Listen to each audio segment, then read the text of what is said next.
સૌથી મહત્વના સમાચાર જે જમ્મુ કાશ્મીરથી સામે આવી રહ્યા છે, જ્યાં જમ્મુ કાશ્મીરમાં કોંગ્રેસ અને નેશનલ કોન્ફરન્સ સરકાર રચવા તરફ આગળ વધી રહ્યું છે અને ઉમર અબ્દુલ્લા મુખ્યમંત્રી બનશે અને ડોડા બેઠક પરથી જો કે આ સાથે આપના ઉમેદવારની પણ જીત થઈ છે। સૌથી મહત્વના સમાચાર જમ્મુ કાશ્મીરના પરિણામોને લઈ, જ્યાં ફારૂક અબ્દુલ્લાએ પ્રતિક્રિયા આપી। ઉમર અબ્દુલ્લા જમ્મુ કાશ્મીરના મુખ્યમંત્રી બનશે અને તમામ સાથી પક્ષો સાથે મળીને કામ કરશું, આ વાત ફારૂક અબ્દુલ્લાએ કરી છે। जम्मू काश्मीर में भाजप 29 बैठक पर आगळ छे, कांग्रेस 46 बैठक पर आगळ छे, पीडीपी 4 बैठक पर और अन्य 11 बैठक पर अत्यारे आगळ छे। 10 साल के बाद लोगों ने अपना एतमाद हमें दिया है और हम उम्मीद करते हैं, अल्लाह से मांगते हैं कि हम इनकी उम्मीदों पे पूरा कायम हो और इनकी मुश्किलें दूर कर सकें। यह हमारा पहला काम होगा। मैं समझता हूँ लोगों ने हमारी बात सुनी और उस पर एतमाद किया। मैं लोगों का बेहद मशकूर हूँ और उम्मीद करता हूँ कि हम उनकी उम्मीदों पे जो उन्होंने हमें दिखाई हैं कि हम पूरा उतरे।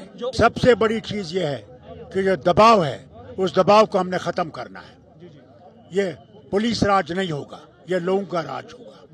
यहाँ जो बेगुनाह जेलों में बंद हैं उनके लिए हम कोशिश करें कि उनको निकालें। आपके मीडिया के लोग जो सच बोलने के लिए अंदर हैं उनको बाहर निकालेंगे कि सच कायम रहना चाहिए। सच ही हमें आगे ले जाएगा और मीडिया आज़ाद होगा इंशाअल्लाह, और मीडिया लिखेगा। मगर सिर्फ एक चीज़ मैं मीडिया से गुजारिश करूँगा, नफरतों को नहीं दिखाना है। हमने मोहब्बतें बढ़ानी है, हिंदू मुसलमान में एतबार पैदा करना है, वही सबसे बड़ी चीज़ है। जी हाँ, ये बहुत ज़रूरी है। इसमें मुझे उम्मीद है कि हमारे जो गठबंधन के लोग हैं, जो इंडियन अलायंस है, वो हमारे साथ इसके लिए बराबर की जंग लड़ेंगे कि स्टेटहुड जल्दी से जल्दी यहाँ पे वापस आया जाए। समझता हूँ उमर अब्दुल्ला जो है वो सीएम बनेंगे। तो फारूक अब्दुल्ला જેમણે પ્રતિક્રિયા આપી છે કે તમામ સાથી પક્ષો છે સાથે મળીને કામ કરશે અને જે પ્રમાણે કોંગ્રેસ અને નેશનલ કોન્ફરન્સ મળીને સરકાર તરફ રચવા તરફ આગળ વધી રહી છે અને ઉમર અબ્દુલ્લા બનશે હવે મુખ્યમંત્રી। આપની પ્રતિક્રિયા? અસ્પષ્ટપણે અત્યારે જે પ્રકારના રુઝાન આવી રહ્યા છે અને જમ્મુ કાશ્મીરમાં જે પ્રકારની ભારતીય રાષ્ટ્રીય કોંગ્રેસના ગઠબંધનવાળી સરકાર બનવા જઈ રહી હોય ત્યારે તો હું તો સૌપ્રથમ તો નવી સરકારને અભિનંદન પાઠવીશ। જે પણ બને જનતા નક્કી કરતી હોય છે, જનાદેશ જનતા આપતી હોય છે અને આપણી જે કહી શકાય કે લોકતંત્રમાં જનતા જ સૌથી મોટી હોય છે। પરિણામ તરફેણમાં આવે કે વિપરીત આવે પણ જીત હંમેશા જનતાની હોય છે। જે પણ સરકારો બને એ સરકાર જે ત્યાંની જનતા છે તેની સુખાકારી માટે કામ કરે તે અગત્યનું હોય છે અને વિપક્ષ તરીકેની જે ભૂમિકા હોય કે સરકારની જે નબળાઈ છે અથવા તો સરકારની ભૂમિકા જો વ્યવસ્થિત ના હોય તો એના ઉપર સવાલ પૂછે, સવાલ ઉઠાવવામાં આવે અને તેની સામે લડત લડે। અને આ સાથે ફારૂક અબ્દુલ્લાએ જે પ્રકારની વાત કરી કે તમામ સાથી પક્ષો સાથે મળી અને કામ કરશે, આપને શું લાગી રહ્યું છે કે આ પ્રકારની ત્યાં મુશ્કેલીઓનો સામનો કરવો પડે અથવા તો કયા કોઈ પડકારો? देखिए, जो चुनावी रुझान है उसमें स्पष्ट बहुमत नेशनल कॉन्फ्रेंस और कांग्रेस के गठबंधन को मिल रहा है, लेकिन कहीं ना कहीं वहाँ पे जो समीकरण बन रहा है कि पोलराइजेशन हुआ है धार्मिक आधार पे। कश्मीर में पूरी तरह बीजेपी साफ हो गई और जम्मू में पूरी तरह कांग्रेस साफ हो गई। कांग्रेस को जो भी सीट मिली है कश्मीर रीजन से मिली है, लेकिन कांग्रेस के जो अध्यक्ष हैं तारिक हमीद, उन्होंने गुलाम नबी आज़ाद जो कांग्रेस से अलग होकर अपनी पार्टी बनाई थी उनसे उनका वेलकम किया कि अगर वो हमारी नीतियों में, हमारी विचारधारा में विश्वास करते हैं तो कांग्रेस में आ सकते हैं। ये लेटेस्ट डेवलपमेंट है। गुलाम नबी के अलावा वहाँ पे राशिद इंजीनियर जो अवामी इत्तेहाद पार्टी से चुनाव लड़ रहे थे और पिछला लोकसभा चुनाव उन्होंने जेल में रहते हुए जीता था, उन्होंने जो बयान दिया है, उन्होंने कहा है कि जो सरकार जिसको भी बहुमत मिल रहा है रीजनल पार्टी है उनको सरकार बनाने के लिए थोड़ा देर करना चाहिए, रुकना चाहिए जब तक केंद्र सरकार राज्य को स्टेट का दर्जा नहीं देती है।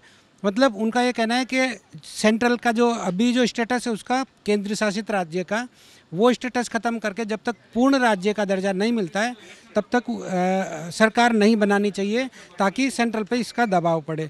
इनके अलावा सज्जाद गनी लोन अलग चुनाव लड़ रहे थे और आम आदमी पार्टी भी चुनाव लड़ रही थी। कांग्रेस ने जम्मू कश्मीर में बहुत कुछ खोया है, लेकिन आम आदमी पार्टी ने एक सीट जीतकर अपना वहाँ पे खाता खोल लिया है। दूसरी बात अगर हम हरियाणा की, आपने अटकावा मांगेश मतो વધારે છે કોંગ્રેસના થોડા, પરંતુ સીટોની બાબતમાં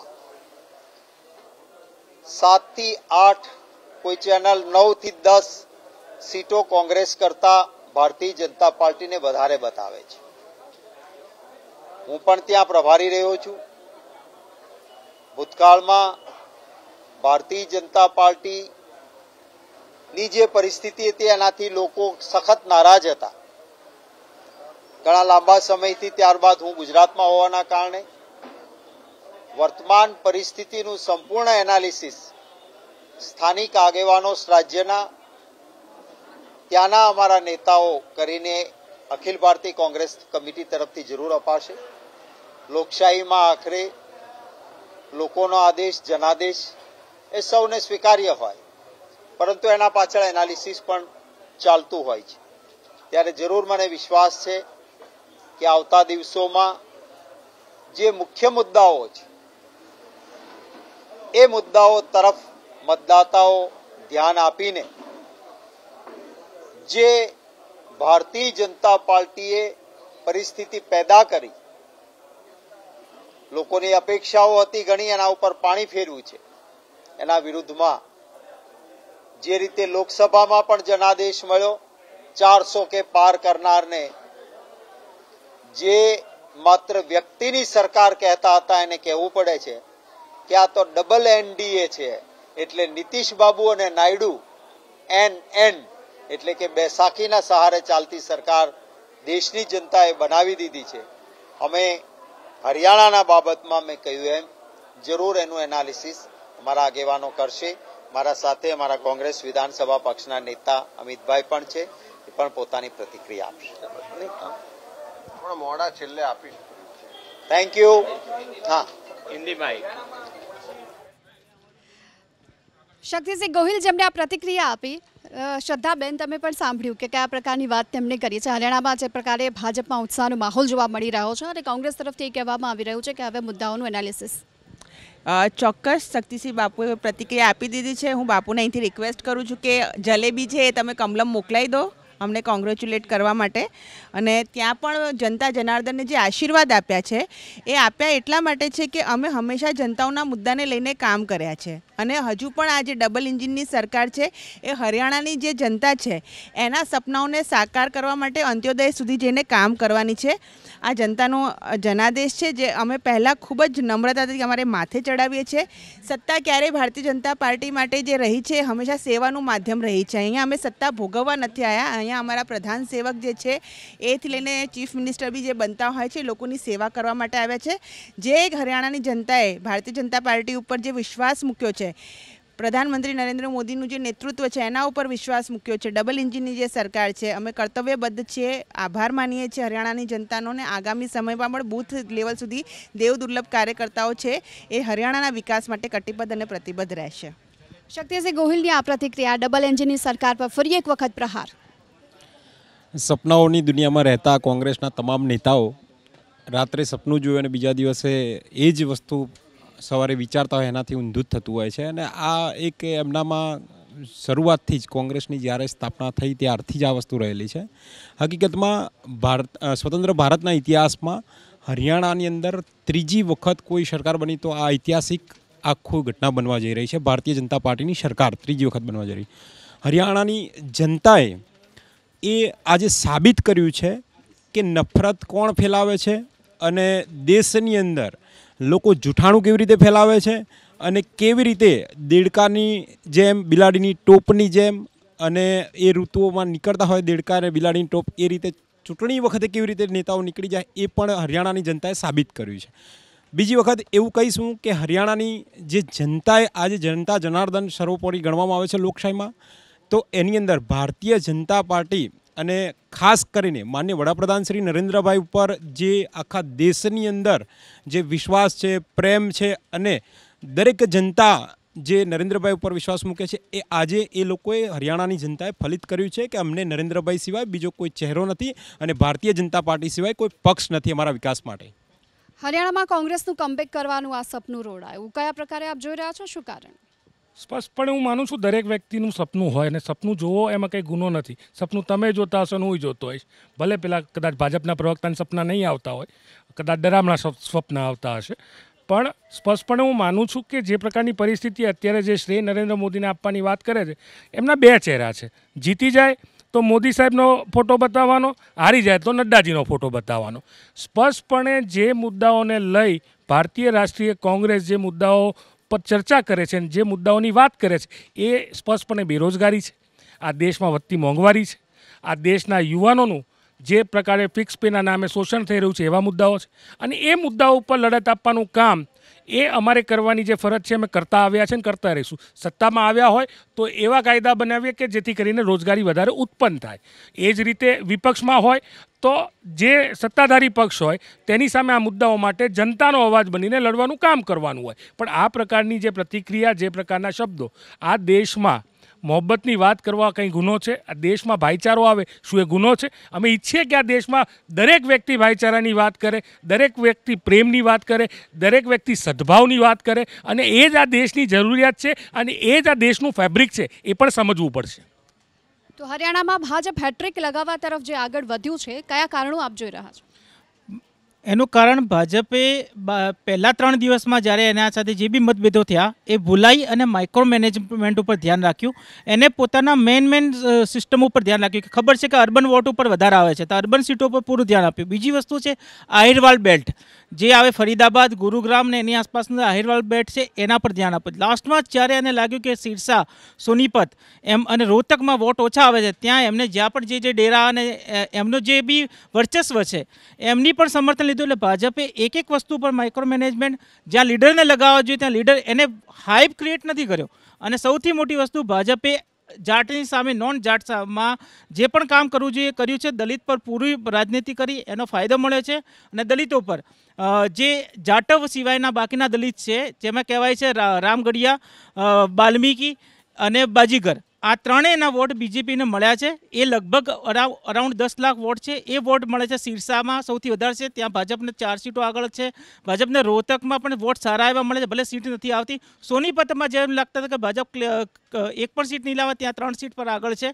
તો ભાજપે જે હોમવર્ક કર્યું છે એક સીટ પર, એ હોમવર્ક દેખાઈ આવ્યું છે કે આજે એવું લાગે છે કે 1-2 સીટ આગળ પાછળ પણ થાય, પણ સરકાર ભાજપની બને. એટલે માઇક્રો મેનેજમેન્ટ લાસ્ટ દિવસ સુધી જાટની સામે નોન જાટ વોટ, એમાં દલિતને પણ કન્સોલિડેટ કરવા એ ભાજપ કરી ચૂક્યું છે. એટલે ભાજપની જીત દેખાઈ રહી છે.